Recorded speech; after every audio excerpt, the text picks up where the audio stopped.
మనసున ఉన్నది చెప్పాలనున్నది మాటలు రావే ఎలా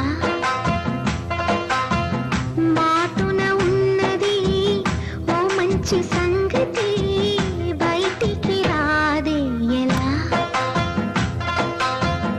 అతడిని చూస్తే రెప్పలు వాలిపోయి బిడియం ఆపేదెలా ఎదురుగా వస్తే చెప్పక ఆగిపోయి